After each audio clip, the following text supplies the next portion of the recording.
If you watch my video on creating HO scale roofing, you'll know that I was using aluminum foil with my tools here to create some 4x8 corrugated roofing panels. Now I remembered I had some aluminum duct tape out in my stash in the garage, and I thought, well, this would probably work great. It's got an adhesive back. It's heavier than regular aluminum foil, and I was able to create some pretty good sheets here. So I'm going to go ahead and make up a bunch of these and give these a try. Well, I'm getting the Blair line, Greene's Feed and Seed, ready for roofing. But before I install the roofing on the building, I need to take some black paint and I need to go around and paint all the edges. So when I put my roofing down, I don't have any of this white styrene showing. So I'll paint around the edge and then get the edges here where the wood is. And I'll do that for all of the ends. Once I get this black paint on, and then I can go ahead and apply the corrugated steel roofing. I have the black paint on. You can see I've gotten the edges.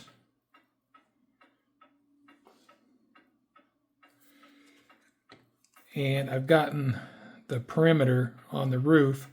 That way when I put the roofing down, I don't have this white plastic showing underneath the edge of the roofing. I cut this 1/4 inch wide piece of aluminum duct tape and I want to use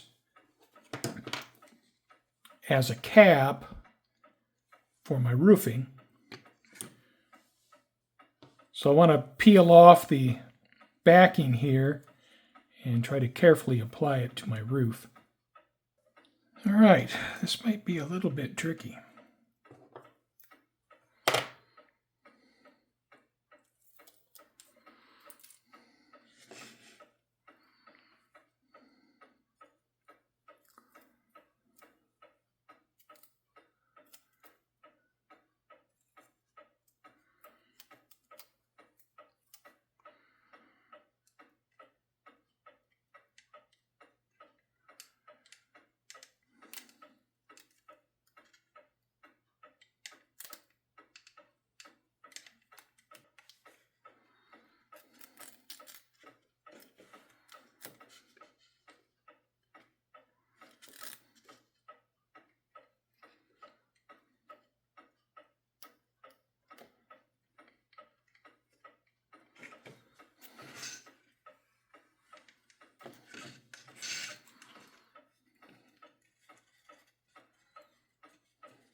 So I got my corrugated steel roof on Greene's Feed and Seed.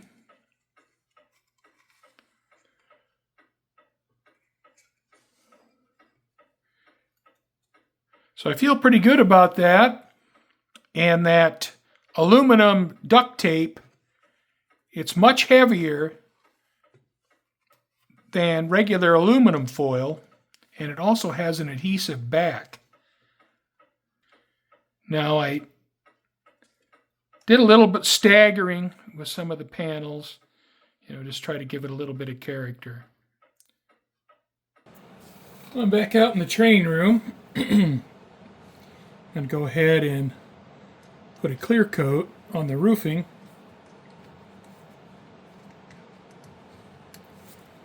I'm going to go ahead and use this satin varnish.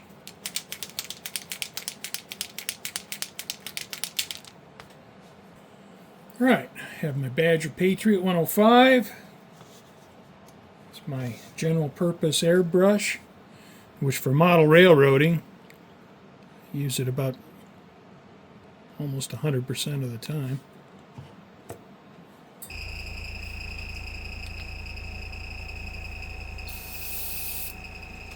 All right, here we go.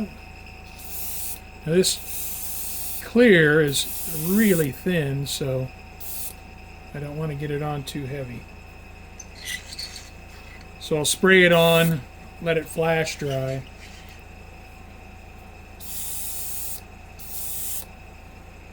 And then give it another coat.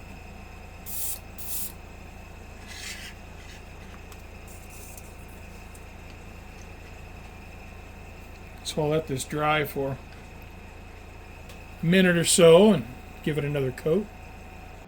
Now this MIG satin clear, it's the same clear that I used on the rest of the structure. So all I did was tape off the windows and I didn't bother with the rest of it.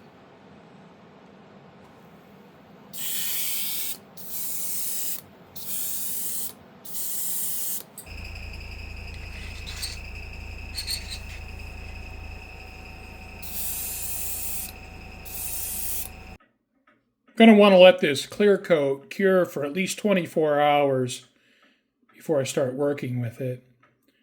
But I believe the next step, I can start doing a little bit of weathering. I'm not going to do a lot of oil paint weathering on this model, being that it's made of wood. But I will do some on the roof.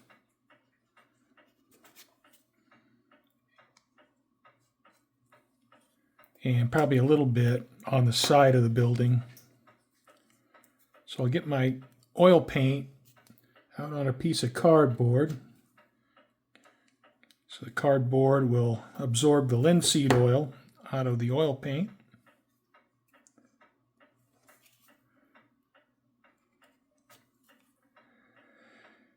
And I'll let this sit on the cardboard, for an hour and a half.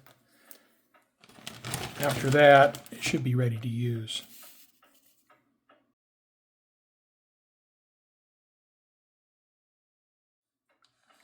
So I'm going to go ahead and mix up a wash here I want to put on my roof.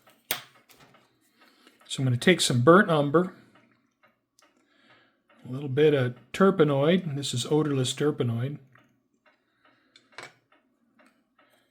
I'm going to mix that up into a thin wash.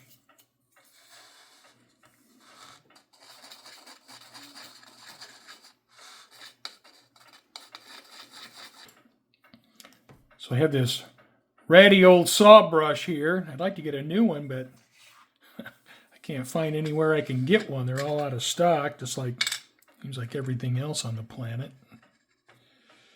All right, here we go.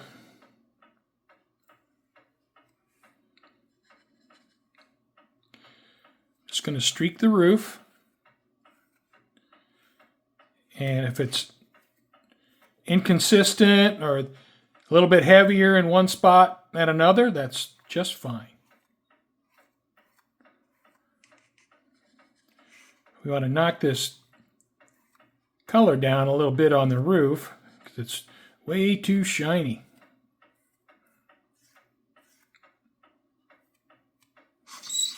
All right, get the other side.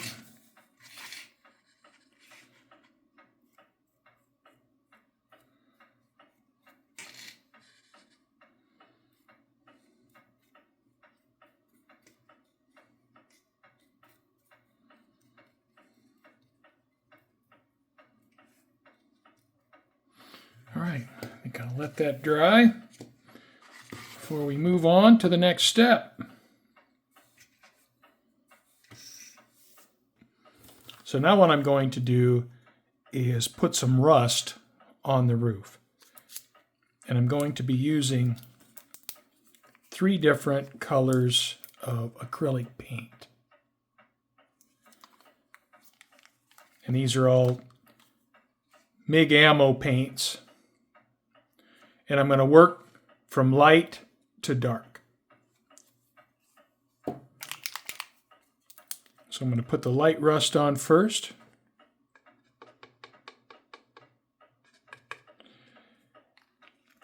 And I don't really know how much rust I'm going to put on the building. I'll just see how it goes. It seems like sometimes these things just, they decide for themselves.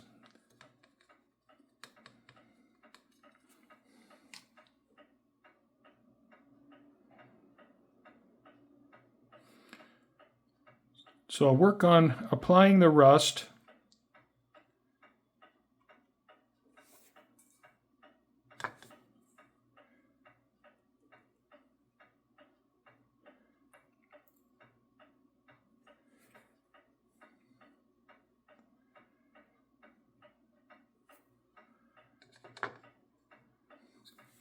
And I don't want it completely rusted out. You know, got to put a little bit of rust on here to give it a little bit of flair.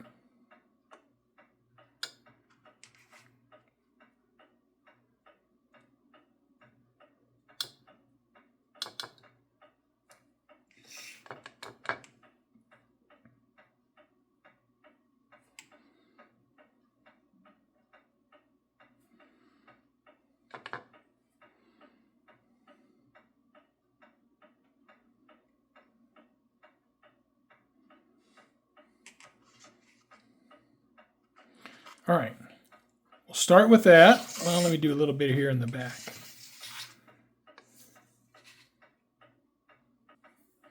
All right, now I'm done with the sponge painting. Now I'm going to move on to using a brush.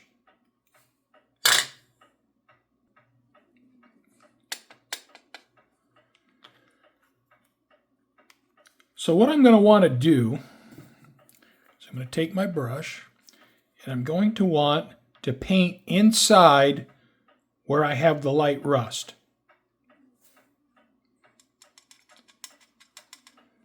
I got to move my magnifier so I can see what I'm doing. All right. So here we go. Got my brush, a little bit of paint.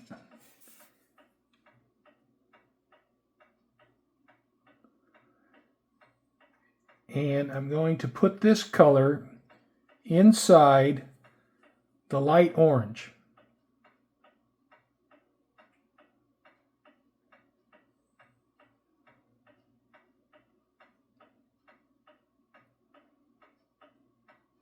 So the light orange is the fresh rust, and as the colors get darker, the rust is older.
Okay, so we got color number 2 on the model. Clean my brush.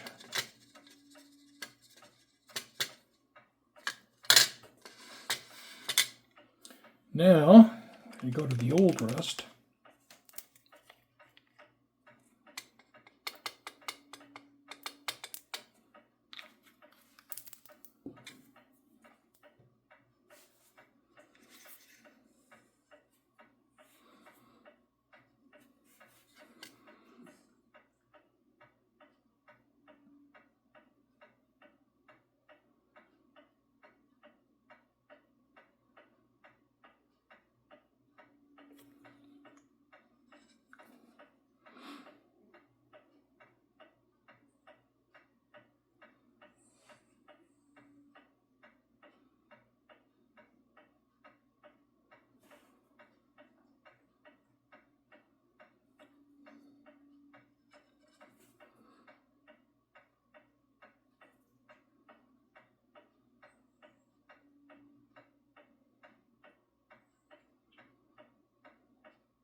Okay, pretty happy with that one.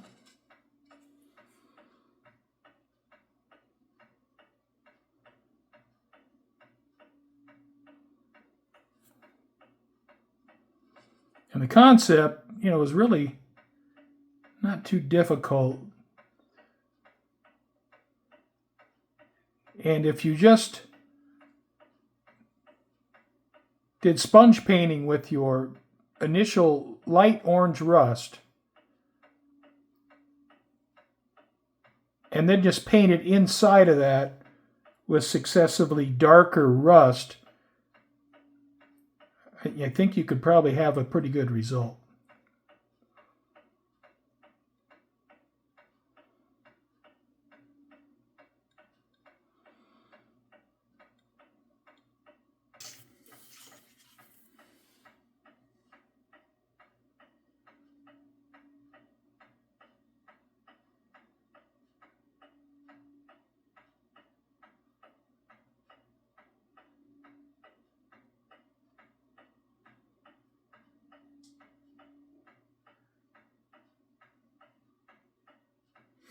All right, so I'll let that dry for 24 hours.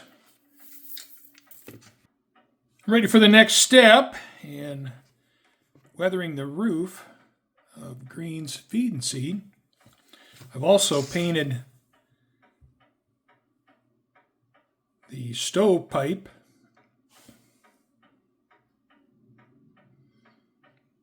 So once I get the final roof painting done, I'll install that. All right, so I'm going to take a little bit of burnt umber. I'm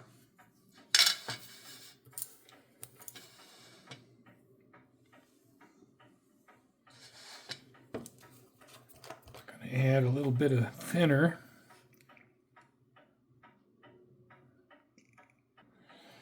All right, what I want to do is get a little bit of thinner in my brush, and I want to get some of this oil paint, and I'm going to apply it around these rust areas.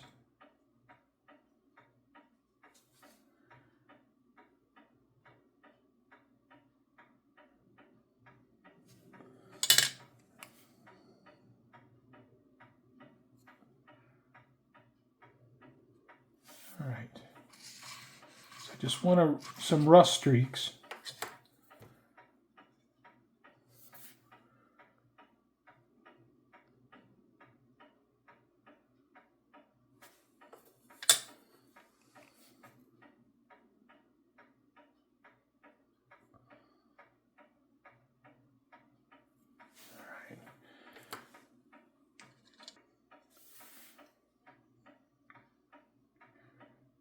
little easier here since I'm not going to be pulling this over the top of acrylic paint.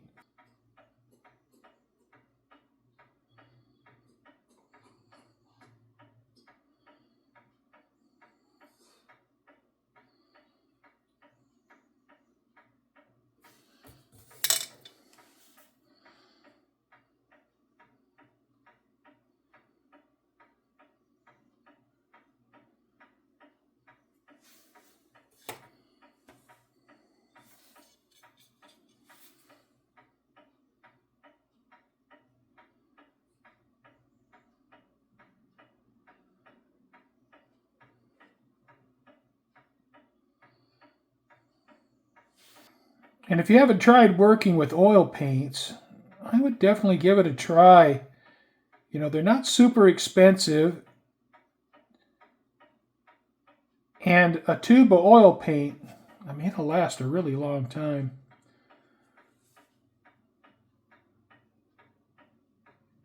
And they're just so versatile.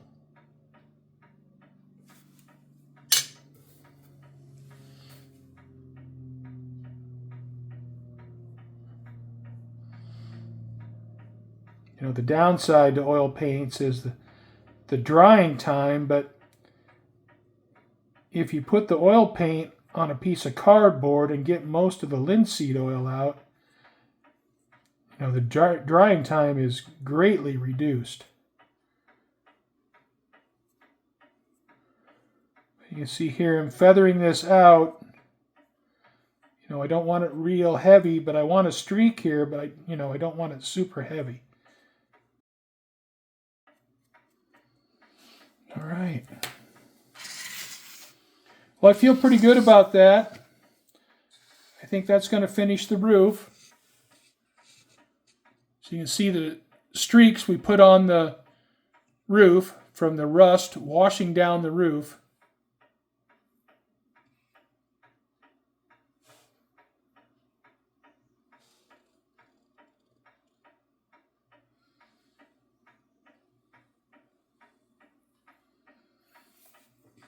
So I think I'm going to say the roof is done.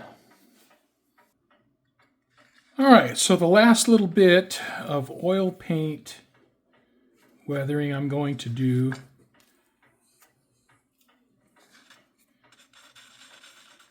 is to create a little bit of a gray. Actually, I'm going to have to make two different colors.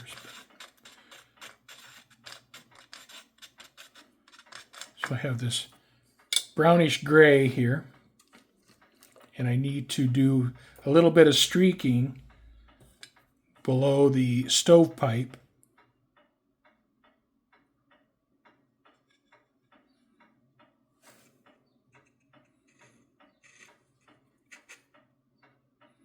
So I'm going to put a little bit of oil paint right here below the pipe.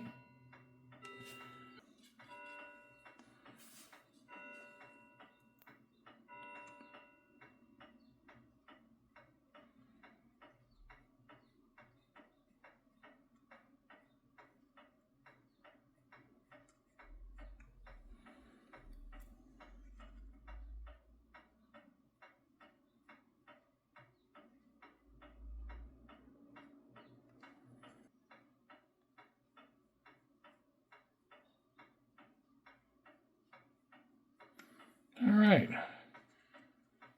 so I like how that looks.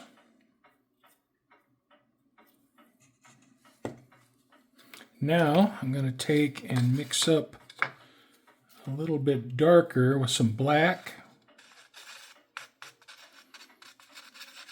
So this is a very, very dark black-brown color. And I'm going to apply that underneath the window here. And I'm also going to apply it right along the bottom edge.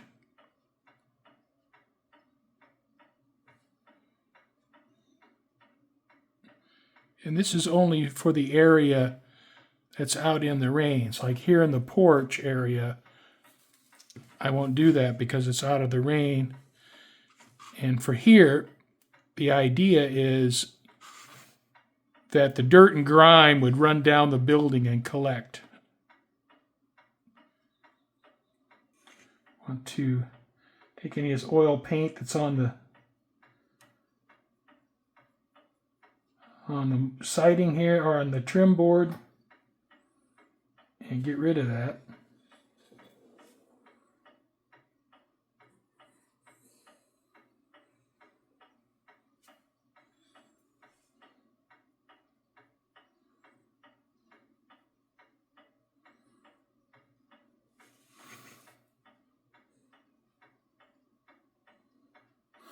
All right, so now I'm going to want to streak this up.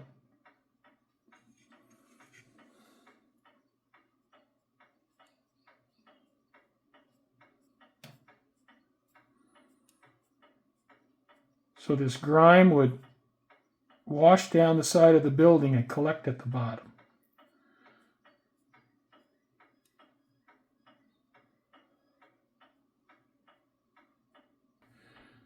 Okay, so the next thing, now we're done with the oils now. I'm going to clean up this streak.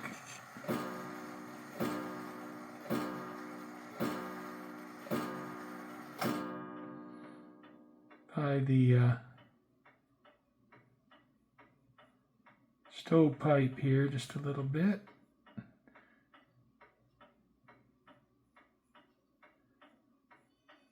Okay. So I'm pretty happy with what we got going here. And I'm done with the oils. All right, we're on the home stretch. I'm going to finish it up now. Going to use a little bit of pigment to finish it up. Now I have two colors here. I have a reddish brown and a much lighter tan. And this reddish brown I'm going to use on the standoffs, the stilts, and then this I'm going to use on the side of the building. So I'll start with the building.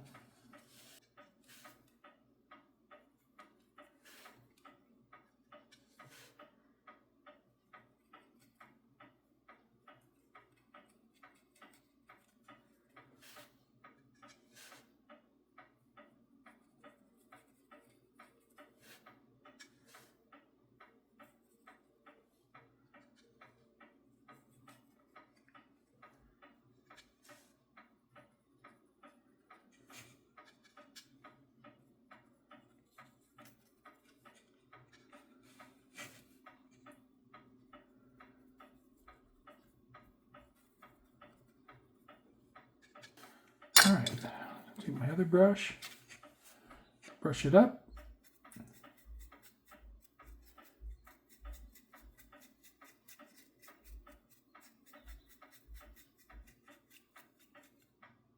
Some of this I want to get these big chunks down. I don't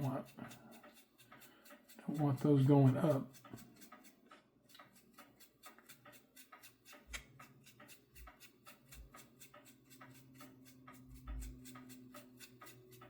Now the thing with these pigments is you can rub them off, so I'm not going to want to handle the building too much once I get everything done. And you can't clear coat it. If you clear coat pigment, it just disappears. Now applying this more red color for pigment, I'm wanting to get these stilts to come closer to blending into the groundwork on my layout.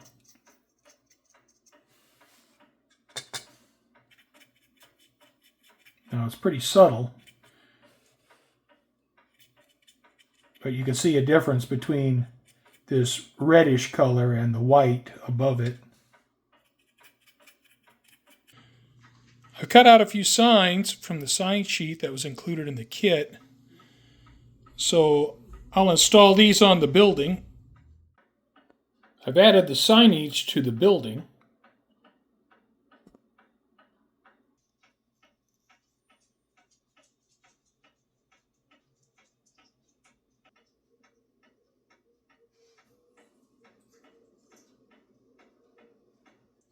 After applying the signs to the building, I gave the signs 4 coats of satin clear.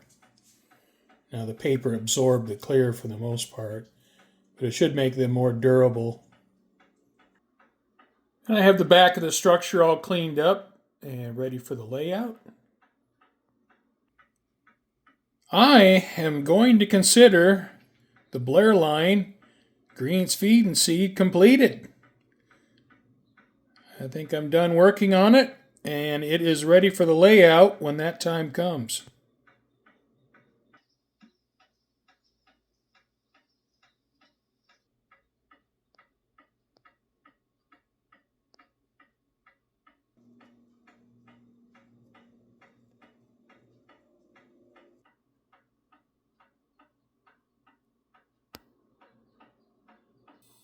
So I'm going to consider the Blair line, Greene's Feed and Seed, done. I'm going to need at least one more structure for the stone wall section, possibly 2. This is a long video, and if you made it all the way through, thank you very much. Now, it took me a little while to get this structure finished. I'm working on my house, doing a house remodel. I got a few things going on in the garage. So I'm juggling different priorities. But I hope to continue getting work done on the layout, if not directly on the layout, and getting some structures built. So I want to thank you for watching. I hope you come back and join me again.